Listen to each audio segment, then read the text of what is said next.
예, 오늘 우리가 여기 네 분을 모시고 이제 이 분야에서 여러분들이 궁금해하실 것 같은 이런 내용에 대해서 이제 좀 이야기를 해보도록 하겠습니다. 먼저 어떤 분이 나오셨는지 저희가 궁금하기 때문에 한 분씩 자기소개를 먼저 하도록 하겠습니다. 네, 안녕하세요. 저는 대한민국에서 글로스퍼라는 블록체인 전문 기업과 이 하이퍼 플랫폼을 이끌고 있는 김태현이라고 합니다. 저희 글로스퍼는 대한민국 블록체인 전문 기업 중에는 가장 매출액이 높은 회사라고 보시면 될 것 같고요. 전라북도부터 시작해서 광주광역시 스마트시티 대표 기업, 그리고 지역 카페가 요즘 붐을 이루고 있는데 지역 카페의 첫 번째 지역 카페 노원카페를 만든 기업이라고 보시면 될 것 같습니다. 지금은 이제 솔루션과 어플리케이션 쪽으로 넘어와 있고요. 회사는 이제 블록체인을 넘어와서 이제 코스닥 성장 준비를 현재 하고 있습니다. 그렇게 해서 이제 사실은 이제 스타트업이기 때문에 계속 매일 새로운 열정으로 임하고 있고요. 그리고 빠른 방향 전환과 오늘의 답이 내일은 오답이 될 가능성이 있기 때문에 항상 낮은 자세로 열심히 하고 있는 기업이라고 여러분들께 말씀드리고 싶습니다. 감사합니다. 안녕하세요. 저는 세계 최초의 스테이블 트랜잭션 코인인 젠크라는 프로젝트를 리드하고 있는 김유현입니다. 저 같은 경우는 사실 첫 번째 회사가 이제 상장 기업이었는데 그 기업이 망했어요. 그래가지고 제가 한 200억 정도의 파산 면책을 받게 됐는데 그걸 통해 가지고 우리나라에 있는 2차 납세 의무라는 그런 법 때문에 통장을 한 10년 동안 못 만들게 되는 시대가 됐죠. 그래서 그 계기로 사실은 이제 비트코인이라는 걸 알게 돼서 비트코인 때문에 다시 인생 역전을 해서 다시 신용 회복을 하고 이렇게 했지만 그 비트코인에 여러 가지 문제가 있다는 걸 알고 나니까 그 비트코인을 좀 더 개선할 수 있는 그런 프로젝트를 시작하게 됐어요. 그래서 그게 지금 제가 하고 있는 젠크라는 프로젝트입니다. 감사합니다. 大家好，我是来自 Biki 交易所的 Blair， 然后在 Biki 交易所负责商务拓展这块儿，然后很开心来韩国和大家交流，然后有一些韩国的合作伙伴也欢迎在会后和我进行交流，感谢大家。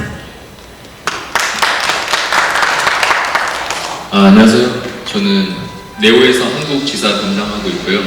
네오는 오픈소스 글로벌 퍼블릭 블록체인 프로젝트고요. 저는 그 안에서 한국 법인에서 한국 생태계를 일련의 모든 것을 담당하고 있는데 최근에는 한국 스타트업들에서 투자를 진행하고 있고 커뮤니티의 어떤 요소들을 같이 전략을 고민하고 실행하고 있습니다. 감사합니다. 大家好，我是 Gary 刚才我已经做过自我介绍了。其实再多说一句，就是我们真的觉得未来的一个这个 POC 赛道，包括 BHP 以及其他会出现越来越多的这种 POC 的这种 coin 大家可以多去关注一下。尤其如果大家有任何挖矿的问题，可以进入卡扣那个 BHP community 那个小组现在韩国本地已经很多人对去挖 BHP 或者去 POC 挖矿已经非常非常专业了。谢谢大家。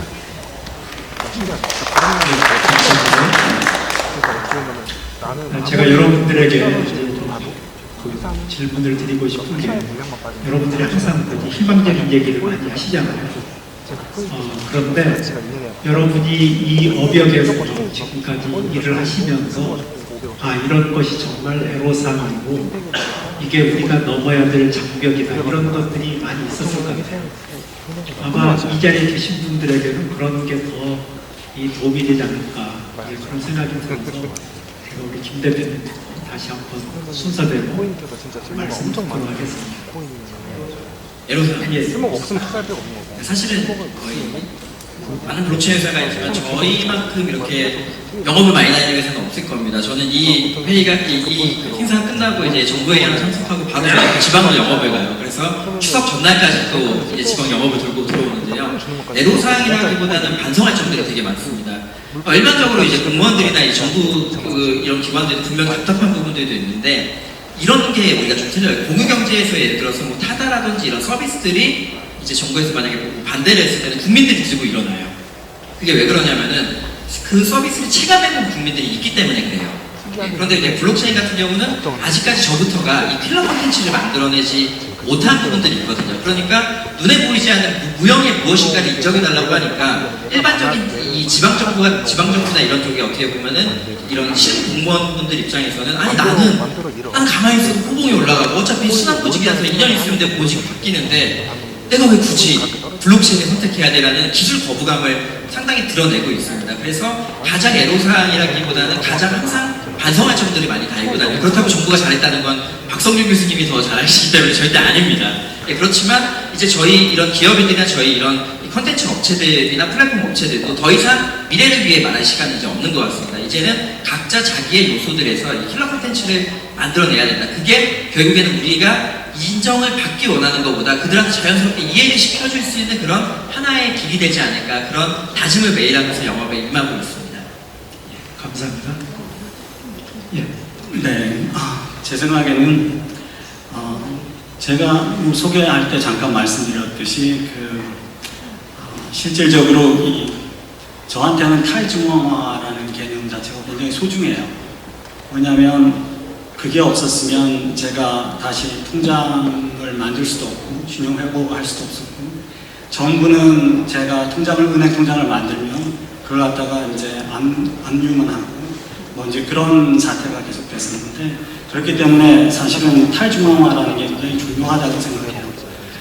그런데 그러면 어떻게 보면 오늘 이제 이 자리에서 얘기하는 그런 어떤 규제, 그 다음에 국제교구에서 하고 있는 그런 규제 이런 것들이랑 굉장히 이제 반대되는 그런 입장이잖아요. 그러니까 이게 오픈소스고 퍼블릭 블록체인이고 탈중앙화하고 이런 부분이 저희한테는 중요한데 한국에 있는 그 투자자분들이나 아니면 그 기관들이랑 얘기를 해보면 그런 부분은 별로 중요하게 생각을 안 하시고 실질적으로 뭐 저희가 봤을 때는 어떻게 보면 탁상 공무원에서 끝나는 실제 일상에서는 전혀 사용되지 않을 그런 비즈니스 모델을 가지고 그냥 블록체인으로 그냥 무늬만 입힌 다음에 자본만 모으고 그리고 나서 아무런 사회에 어떤 효용성이 없는 그런 프로젝트들이 너무 많아요. 그래가지고 그런 프로젝트랑 근데 이제 저희 같이 이렇게 탈중앙화 하려고 그랬고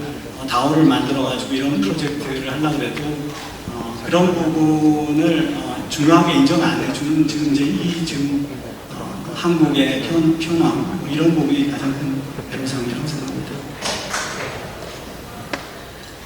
我觉得可以从宏观和微观两个方面来讲吧。从微观上讲 ，BK 交易所成立1年时间而已，然后大家也看到我们取得了那么多的成就，离不开我们每个人的付出，然后这个成就背后压在我们每个人身上的负担都是很大的。所以这个的话，我们是一个高速在成长的团队，然后每个人其实肩上都担着很大的，每个人肩上都担着很大的责任。然后这个的话，可能是我们每个人都在坚持付出、坚持努力的一个苦。然后从宏观来讲的话，其实我觉得，我在行业其实说长不长，说短不短的一个时间的话，其实看到了很多价格的起伏。但是我觉得价格起伏和波动的背后，在技术增长这一块其实是难以去追上价格的波动的。然后，我作为一个交易所本身，然后也希望能看到更多的有技术创新的东西出现吧，来去让技术真的追上价格的增长和波动。对。 예, 감사합니다. 불편이라고 하면은 어떤 서비스를 하고 있는지마다 따라 다를 것 같은데요. 저 같은 경우는 네오에 들어가기 전에 17년도 7월 달에 국내 거래소 코인원에서 중국 사업 진행이랑 그리고 상장 심사 리서치를 담당하고 있었는데요. 그 시기에 있었던 불편함이라면은 코인원의 주요 서비스였던 마진 거래가 닫히고 또 정부가 아이쇼 금지와 코인 발행까지 입김을 내뿜으니까 그 안에서 저는 거래소의 코인을 이용해서 뭐 가격을 제외하고 조금 더 안정적으로 프로젝트가 투자자들이 프로젝트에게 돈을 주면은 그걸 다 프로젝트가 관리를 해서 지금 같은 사태가 없도록 하게끔 어떤 에스크로 같은 모델을 제가 만든 적이 있었는데요. 그것도 정부가 코인 발행에서 입김이 닿으니까 애초에 그것도 무산된 적이 있었고 거래소 입장에서는 이런 운영 방면에서 불편함이 굉장히 컸었던 걸로 저는 느꼈고요. 그 다음에 제가 네오에 와서 현재 한국 게임 스타트 업계에서 투자를 시드 라운드 투자를 진행해주고 지원을 해주는 입장인데 여기서 느껴지는 불편이라면 크게 두 가지 정도가 있는 것 같습니다. 첫 번째로는 블록체인을 응용한 상품을 만드는 법인들 입장에서는 먼저 은행을 가서 블록체인이라는 말만 꺼내도 계좌 발행이 아예 안 되고요. 그래서 실제로 그분들 같은 경우는 블록체인이 접목된 게임을 만드는 회사인데 블록체인이라는 말을 못 꺼내고 은행에 가면 조용히 게임을 개발하는 회사입니다. 개발하는 회사입니다. 이렇게 해서 우회적으로 계좌를 발급받고 있고요. 또 다른 한 가지는 정부의 초기 창업 패키지 같은 부분을 보면은 블록체인을 응용한 크라우드 펀딩 플랫폼 같은 이런 프로젝트에 지원을 해준다고 명시되어 있어요. 하지만 조금 더 들여다보면 블록체인은 사용하지만 코인은 쓰지 말라. 이걸 민간 스타트업에다가 이 기준을 접목시키니까 사실상 그 프로젝트를 개발하고 있는 스타트업 입장에서는 어떻게 할 도리가 없는 거죠. 사실 코인이 없는 블록체인 같은 경우는 기업형이나 아니면은 좀 데이터베이스를 같이 갖고 있는 폐쇄적인 블록체인에서는 말이 되나 코인이 없는 블록체인을 스타트업에게 서비스를 하라 그러면 지원을 해주겠다 이런 건 말이 안 돼서 제가 느끼기엔 이런 불편함이 있는 것 같습니다. 감사합니다. 关于苦处，我觉得对个人来讲最大的问题就是说这个行业发展竞争太快，然后缺少睡眠。我不知道这是不是所有的从业者的一个共同的感受。就比如我是前天还在成都，然后昨天飞回上海，大前天在成都，昨天前天飞回上海，然后从上海然后又直接来首尔。其实我觉得这个行业是确实发展的太快了，就是这是困惑我的最大的一个问题，就是真的是缺少睡眠。另外呢说，关于这个行业发展早期，它是充满了很多的，因为这个行业它是跟金融最接近的一个行业，任何的这种高科技发展都没有像区块链这样离资本离金融如此的接近，所以说这个行业早期的发展，我觉得最大的一些问题在于一些骗局，很多人都应该在这个行业里都被骗过，我觉得这是这个行业就是最大的一个目前为止最大的一个问题吧。另外比如说政府的监管，政府的政策这些等等这一切，从我的角度来看，对这个行业都是一个比较好的一个保护，包括中国应该是17年的9·4，其实也是很好的保护了这个行业。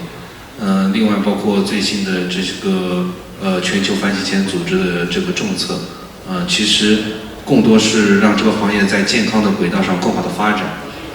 因为我们都知道，在这个行业里，像 Bitcoin， 其实很多的早期的很多的交易都是在黑市，包括贩卖军火，包括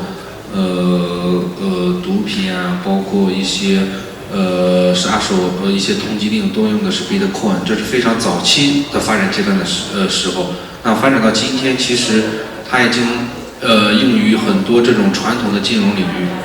其实我前段时间去了一次美国，就是在美国这种投资机构，包括律师会务所，还有那个银行，他们已经形成了非常好的法律体系。你的比特币可以直接换成美金，而且所有的流程都是合法合规的。你直接可以用美金在你的银行，在你的账户里直接可以消费，可以购买一切的东西。所以我觉得区块链的未来应该会跟传统金融更好、更多的一个融合。OK，thank you。 예, 감사합니다. 지금도 이제 이 발표 중에 그 FATF의 이제 규제가 거론이 됐는데 아마 특별히 거래소를 하시고 계신 분들이 이거에 더 민감할 것 같습니다. 그래서 우리 김태원 대표님이나 장샤오이 디렉터께서 이 FATF의 가이드라인을 어떻게 빠른 시일 내에 받아들이고 그것을 활용하려고 하시는지 어떤 계획이 있으면 좀 말씀을 해주시죠. 네, 먼저 이제 그 많은 분들이 잘 모르시겠지만 이미 그 정부나 금융당국에서 상당히 많은 회의들이 열리고 있습니다. 9월 5일에는 이제 몇몇 거래소들과 저희 회사에서 참여를 했었는데 이제 FIU 주제로 금융이랑 이런 쪽이 다 모여서 사실 회의가 열렸었는데 거기에 대한 뉴스 기사도 나갔습니다. 이렇게 나가서 이제 뭔가 이제 가상 계좌가 열릴 기미가 보인다, 인허가제의 기미가 보인다는데 사실은 이 브레인스토밍 차원이었어요. 그냥 이제 앞으로 우리가 어떻게 허용을 해야 될 건지, 지금까지 문제가 무엇이었는지. 근데 상당히 디테일하게 이제 공부를 하고 계셨고요. FATF의 가이드라인이 드디어 나왔습니다. 그리고 이제 각 국가에 맞게끔 그 시행 규칙들이 이제 만들어지게 될 텐데요. 가장 중요한 부분은 거래소는 사실 이런 법규들을 적용하는데 특별하게 큰 문제점은 없습니다. 결국 근데 중요한 문제점은 이제 글로벌 거래소라고 하는 이제 외국인들이 상당히 많이 거래를 하고 있는 거래소의 경우는 상당히 예민하게 이걸 받아들일 수밖에 없을 겁니다. 이게 대한민국 같은 경우는 이제 웬만한 거래소들이 시작을 했습니다. 이제 외국인들에 대한 가입을 정말 금지하는 또는 가입된 외국인들에 대한 탈퇴를 이제 안내하는 이런 고지들이 이미 나가기 시작을 했고요. 이제 그런 부분들은 크게 문제가 안 되는데 저는 FATF의 가이드라인에서 가장 중요하게 생각하셔야 될 점들이 토큰 프로젝트까지 이게 내려갈 것으로 저는 예상을 하고 있습니다. 그러니까 결국에는 거래소에서 입금과 출금을 할 때, 그러니까 토큰이 들어오고 토큰이 나갈 때는 이제 그 규제에 대한 부분들은 거래소 측에서 이렇게 정량적으로 하게 되면 되지만 토큰 업체들까지도 그게 내려가게 되면은 각 토큰 업체들에서는 블록체인 네트워크를 업데이트를 시키는 방법은 네트워크를 업데이트 시켜서 그 안에서 이제 뭐 예를 들어서 전송이라든지 수신이라든지 이런 KYC나 아니면은 AML 등을 자동적으로 할 수 있게끔 하는 준비도 해놔야 될 것 같고요. 그게 아니라면 이제 그렇게 KYC나 AML을 상시적으로 할 수 있는 이런 솔루션 등을 구비를 해야 될 것으로 저는 예측을 하고 있습니다. 그래서 지금 이제 거래소 입장에서는 기존의 KYC와 AML이 사실은 금융당국에서도 상당히 강하긴 하고 있지만요. 대한민국, 중국에서 오신 분들은 대한민국의 이제 KYC와 AML 제도가 어떻게 되는 걸 잘 모르시는 분들도 계시겠지만, 어떤 면에서는 은행보다 훨씬 더 엄격하게 합니다. 신분증을 들고 사진을 찍어야 되고요. 자기 신원인증을 다 해도 저희는 돈을 주지 않는 경우도 있습니다. 왜냐하면 보이스피싱으로 의심되는 경우들이 상당히 많기 때문이죠. 그래서 저희가 오히려 이제 준비를 하고 있는 부분들은 저희 지금 현재 FATF의 가이드라인이 나온다고 해도 그렇게 거래소의 업무 패턴이 크게 변화될 것으로 생각하고 있지 않거든요. 그런데 가장 이제 저희가 걱정하고 있고 준비를 하셔야 될 부분들은 토큰 프로젝트들이 FATF의 가이드라인에 어떻게 대응을 할 것인가, 여기에 대한 대안이 있으셔야 된다고 생각을 하고 있습니다. 우리 정샤오이 디렉터께서 한번 말씀 좀 해주시죠.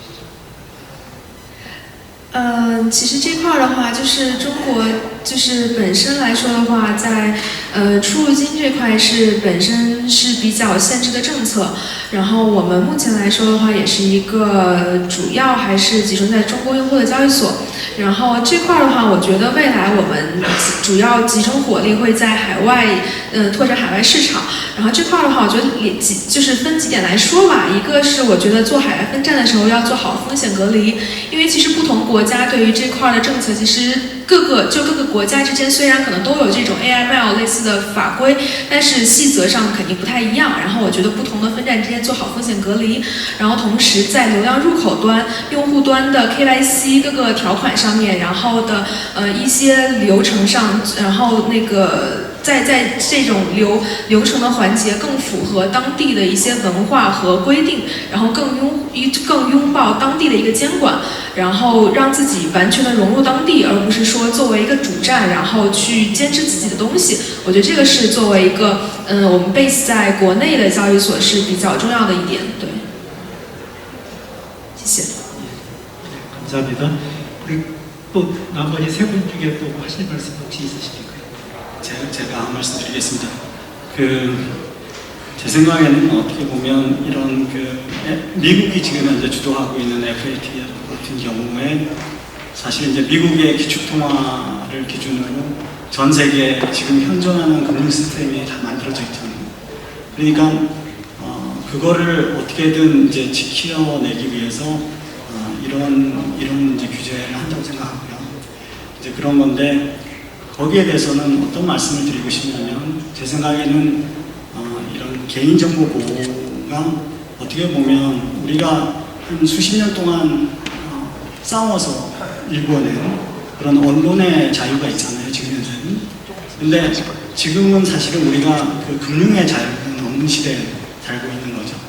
그래서 그거의 그 통제력을 이 암호화폐까지, 원래 이제 블록체인 혁명의 핵심은 제 생각에는 그 금융의 자유를 시작하는 그 시대를 열었다는 생각이에요. 그래서 그 금융의 자유 시대로 가는데 지금 이제 여러 가지 걸림돌이 많구나, 이제 이런 이제 말씀 한 가지 드리고 싶고, 저희 코인, 젠크 코인 같은 경우는 이제 그 문제를 어떻게 할 건지에 대해서 생각을 해봤는데 이렇습니다. 그러니까 지금 이미 전 세계에서 일본이 세계에서 제일 먼저 이런 코인들의 리글 텐더 스테이터스를 준 나라잖아요. 근데 이제 작년에 벌써 이 소위 말해서 우리가 아는 다크 코인이라고 하죠. 그러니까 뭐 대시라든지 모네로라든지 지캐시라든지 이런 코인들의 상장 폐지를 했어요, 작년에. 근데 이제 올해 들어와서 이제 FATF 이제 이게 만들어지면서 국내에서도 비트가 이제 또 발표를 했더라고요. 그래서 그런 다크 코인들의 이제 상장 폐지를 진행하겠다고 이제 발표를 했는데 이런 부분이 사실은 보면 이제 제가 볼 때는 이런 코인들을 어떻게 보면 양지에서 지금 음지로 밀어내는 느낌, 그런 느낌을 받아요. 그래서 제가 상기해드리고 싶은 얘기는 우리 그 프라이버시는 우리 개인들이 다 가져야 되는 이런 겁니다. 그러니까 우리가 지금 현재 통화하고 있는 내역을 정부가 그 스노든이 밝힌 것 같이 다 경청하게 되면, 도청하게 되면 우리 프라이버시가 문제가 생기는 거죠. 근데 지금 현재 여러분들은 왜 그러면 우리가 거래하는 거래 내역의 전체를 전부 다 도청되는 이제 그런 인권 문제인데 이거에 대해서 가만히 계시는지 저는 잘 이해가 잘 되지 않습니다. 예. 전 개인적인 견해로 굉장히 환영을 하고 있어요. 왜냐하면 FATF가 이번에 공고안을 낸 거는 어떤 법적인 구속력이 있는 게 아니라 기류가 좀 변화하는 데 영향이 있어서 제 개인적인 입장에서는 어떤 ICO로 모금을 하던 어떤 펀드를 잘 모금한 프로젝트 입장에서 개인 대표 명의로 거래소에서 현금화를 할 필요가 없이 거래소에서 법인 계좌로 잘 등록하고 그걸 현금화로 하고 기록을 남긴다면은 이건 투자자나 프로젝트 입장이나 거래소나 정부 모두 대테러 자금 조달이나 AML 방면에서 굉장히 긍정적이기 때문에 저는 찬성을 하고 있고요. 그리고 프라이버시가 방금 말이 나왔는데 저는 개인적으로 비트코인으로 해외에서 돈을 받아보면서 제가 거래한 이력을 감추기 위해서 굉장히 좋다라고는 느껴본 적이 없어요. 제가 뭐 다크넷을 통해서 뭐 총을 거래해본 게 아니기 때문에. 대신 최근에 저희 한국 법인에서 그 미국 쪽에서 5천만 원 이상을 해외 송금을 받았어요. 근데 5천만 원 이상을 해외 송금으로 받을 때는 은행이 먼저 그걸 돈을 갖고 있고 정당한 사유를 제출하고 이게 개인 대출인지 어떻게 돈이 나왔는지를 검사를 하고 대면을 하기 때문에 제가 이번에 그 돈을 받는데 20일이 넘게 걸렸거든요. 근데 뭐 비트코인이나 뭐 리플로 받으면은 5분이나 10분도 안 돼서 도착하는 게 실상이고 저는 여기서 매력을 느끼기 때문에 프라이버시를 저희가 감추기 위해서 비트코인을 사용해야 한다는 저는 조금 다른 생각이 있었습니다. 그래서 저는 뭐 FTF 굉장히 찬성을 하고 있고. 좋습니다. 저희가 뭐 또 시간 제약이 있기 때문에 이 시간을 뭐 계속 진행하기는 어렵고요. 저희가 지금 보니까 이제 리브라도 나온다고 하고 그래서 세상이 뭐 아주 급격하게 변할 것 같아요. 또 여기에 계시는 분들은 다 젊음을 담보로 해가지고 열심히 뛰고 계시는데 한편으로 굉장히 고맙고 또 여러분들이 성과를 내주셔야 그 21세기의 금융혁명이 달성이 될 거라고 생각을 해서 여기에 계시는 분들의 마음을 담아서 제가 소원을 드리면서 저희의 이 세션을 마치도록 그렇게 하겠습니다. 여러분 감사합니다. 네, 감사합니다.